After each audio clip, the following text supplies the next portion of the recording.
আসসালামু আলাইকুম। অনেকদিন পর আবার নতুন একটা ব্লগে আসলাম। আসলে আমি মাঝখানে পড়াশোনার অনেক প্রেশারে ছিলাম, কারণ আমার পরীক্ষা ছিল এবং আপনার অসুস্থ তো ছিলাম, যার কারণে ভিডিওটি নতুন আপলোড করা হয়নি। তো আজকে রাশিয়াতে অনেকে কোশ্চেন করে আমাকে যে ড্রাইভিং করে এখানে ইনকাম করার পসিবিলিটি কীরকম আছে বা অপরচুনিটি কীরকম আছে, সুযোগ সুবিধা কীরকম।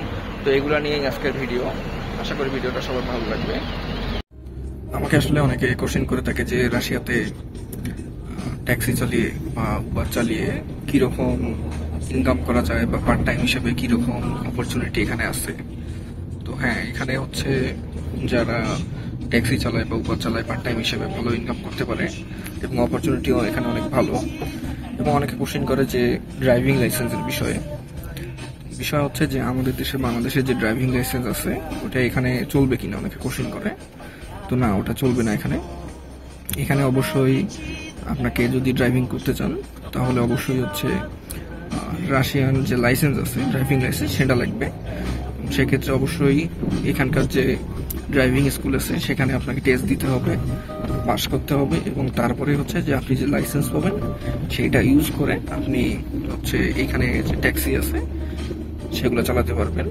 এবং এখানে অনেক স্টুডেন্ট আছে যারা পার্ট টাইম হিসেবে আপনার ট্যাক্সি ইউজ করে বা ট্যাক্সি চালায়। তো সেই ক্ষেত্রেও তারা ভালো ইনকাম করে। এবং যদি বলেন ইনকামটা কীরকম হয়, এটা যদি মেজর সিটি যেগুলো আছে যেমন মস্কো, সেন্ট পিটার্সবার্গ, রস্টোভ, ঠিক আছে, এগুলোতে যদি আর কি পার্ট টাইম হিসেবে চালানো হয় তো একদিনে আপনার প্রায় 5 থেকে 10,000 রুবেল ইনকাম করা সম্ভব। আর যদি রেগুলার বেসিস চালানো যায় তাহলে তো মান্থলি একটা ভালো স্যালারি আসে। তো যে টাইমটা আর কি বন্ধ থাকে সেই টাইমটা অনেকে এই সার্ভিসটা করে। আবার দেখা যায় যে পড়াশোনার পাশাপাশি বিকাল থেকে রাত পর্যন্ত যে 6 ঘন্টা বা 8 ঘন্টা একটা ব্রেক পাওয়া যায়, ঠিক আছে, এই টাইমটা তো অনেকে এই কাজটা করে থাকে। এবং ট্যাক্সি চালানোটা মূলত একটা কমফোর্ট। যখন আমি ফিরে আসি তখন ট্যাক্সি চালানো হলো। আবার অনেকে কোশ্চেন করে থাকে যে আমার কাছে ইন্টারন্যাশনাল লাইসেন্স আছে, সেক্ষেত্রে কিছু হবে কিনা, এখানে আমি চালাতে পারবো কিনা ট্যাক্সি। তো না, ইন্টারন্যাশনাল লাইসেন্স থাকলেও এখানে লাইসেন্স এক্সাম দিতে হবে, দিয়ে অবশ্যই লাইসেন্স এক্সাম এখানকার পাশ করার পরেই তারপরেই আপনি এখানে ট্যাক্সি কন্টিনিউ করতে পারবেন।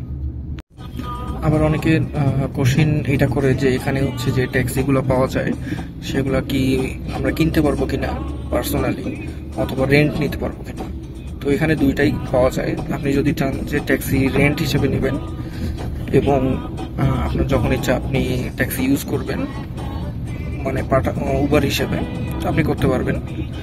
বাট এখানে আর কি যেটা সবচেয়ে বেস্ট সেটা পার্সোনালি পারচেস করা ট্যাক্সি। কারণ এখানে ট্যাক্সিগুলো বা কারগুলোর দাম খুব যে বেশি তা না। আপনার বাংলাদেশি টাকায় 3 লাখ 3.5 লাখ টাকা হলেই পুরনো যে গাড়িগুলো আছে এগুলা পাওয়া যায়। আর যদি একটু ভালো মডেলের এবং ভালো ব্র্যান্ডের গাড়ি নিতে চান তাহলে 5 লাখ টাকায় ইনাফ।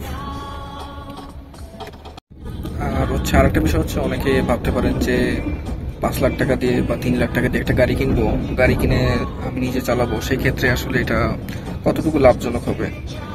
তো দেখেন, আপনি যদি 5 থেকে 10,000 রুবেল আপনি যদি ইনকাম করতে পারেন, হ্যাঁ, পার ডে, তাহলে যদি আপনি অ্যাটলিস্ট ভাবেন যে আমি দিনে 5,000 রুবেল ইনকাম করতে পারবো, তাহলে আপনার যে সামার টাইম যেই সময়টা, সেই সময় আপনি 2 মাসের ছুটি পাবেন। এবং 2 মাসের ছুটি পাওয়া মানে আপনি যদি 2 মাস আপনার গাড়িটার পূর্ণাঙ্গ রূপে ইউজ করেন এবং $5,000 করে $5,000 রুবেল করে যদি আপনি ইনকাম করতে পারেন পার ডে, তাহলে আপনি 1 মাসে পাচ্ছেন 1.5 লাখ রুবেল। এবং 2 মাস আপনি কন্টিনিউয়াসলি যদি আপনার গাড়িটা রান করেন তাহলে আপনি ইনকাম করতে পারছেন 3 লাখ রুবেল। তার মানে 2 মাসে আপনি 3 লাখ রুবেল কিন্তু তুলতে পারছেন অ্যাটলিস্ট। এর বেশিও আপনি পারবেন করতে যদি আপনি আপনার যে 2 মাস যে ছুটি থাকবে ছুটির টাইমটা পূর্ণাঙ্গ ইউজ করতে পারেন। আর তাহলে আপনি 3 লাখ রুবেল এদিক থেকে তুলতে পারছেন। এবং বছরে যে বাকি 10 মাস আসে, এই 10 মাস আপনার সময় মতো যখন সুযোগ সুবিধা মতো যদি আপনি গাড়িটা ইউজ করেন তাহলে আপনি আরো বেশি ইনকাম করতে পারবেন। এবং এখানে 5 লাখ টাকা যে আপনি ইনভেস্ট করে একটা গাড়ি কিনতেছেন, বা 4 লাখ 3 লাখ, তো এটা কোনো ব্যাপার না, কারণ আপনি এই টাকাটা অনায়াসেই তুলতে পারবেন। আর হচ্ছে যারা উবার ইউজ করে, তো এদের সবচেয়ে বেশি যেটা সুবিধা, যে নিজের ইচ্ছা মতো নিজের টাইমিং মতো অনেক সুন্দরভাবে সার্ভিসটা করতে পারে তারা।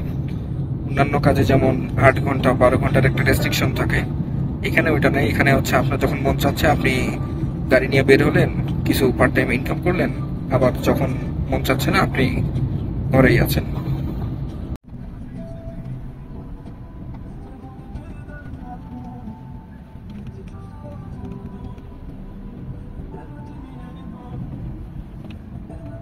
আর একটা বিষয় অ্যাড করা ভালো, এখানে যেমন হচ্ছে গাড়ির যেমন প্রাইস কম এবং ইনকাম ভালো, এখানে ট্রাফিক রুল কিন্তু অনেক স্ট্রিক্ট। তো বিষয়টা হচ্ছে যে এখানকার ড্রাইভিং স্কুলে ভর্তি হয়ে এখানকার নিয়মকানুন ভালোভাবে জানাটা হচ্ছে অনেক গুরুত্বপূর্ণ, কারণ এখানে ট্রাফিক আইনটা হচ্ছে অনেক স্ট্রিক্ট। যার কারণে আমাদের দেশে যেমন হচ্ছে অনেক কোনো ঝামেলায় পড়লে সহজেই মিটমাট করা যায়, এখানে কিন্তু ওরকম না। ইভেন এখানে যদি কারো গাড়ির সাথে কারো গাড়ি অ্যাক্সিডেন্ট হয় বা সামান্য যদি একটু আঁচড়ও লাগে গাড়িতে, তাহলে গাড়ি ওইখানেই একদম স্টপ হয়ে থাকবে ইনস্ট্যান্টলি, যতক্ষণ পর্যন্ত হচ্ছে আপনার পুলিশ আসবে না। ঠিক আছে, পুলিশ আসবে, উভয়ে গাড়ির ড্রাইভারের সাথে কথাবার্তা বলবে, বলার পরে তারপরে হচ্ছে যদি কেস হয় বা যেটা ব্যবস্থা নেওয়া যায় তারা সেটা করার পরে তারপরে হচ্ছে ড্রাইভার মুভ অন করতে পারবে। আমাদের দেশে যেমন অ্যাক্সিডেন্ট হলে বা সামান্য একটু গাড়ির সাথে গাড়ি লাগছে, আমরা কিন্তু অনেক সময় দেখা যায় অ্যাভয়েড করে চলে যাই, হ্যাঁ, বা হচ্ছে দেখা গেছে নিজেদের মধ্যে মিটমাট করি। বাট এখানে কিন্তু ওরকমটা নয়, এখানে সামান্য একটু কিছু হলেই ইনস্ট্যান্টলি আপনাকে ওখানে গাড়ি সাইড করে রাখতে হবে, এবং যতক্ষণ পর্যন্ত পুলিশ আসেনি, আসার পরে পুলিশ হচ্ছে ব্যবস্থা নেয়নি, ততক্ষণ পর্যন্ত আপনাকে ওয়েট করতে হবে। তো যার কারণে এখানকার রুলস রেগুলেশনগুলো হচ্ছে অনেক স্ট্রিক্ট, যার কারণে যাদের মনে এরকম ইচ্ছা আছে যে রাশিয়াতে আসবেন পার্ট টাইম হিসেবে ট্যাক্সি চালাবেন, তো তাদের ক্ষেত্রে অবশ্যই এগুলো মানতে হবে।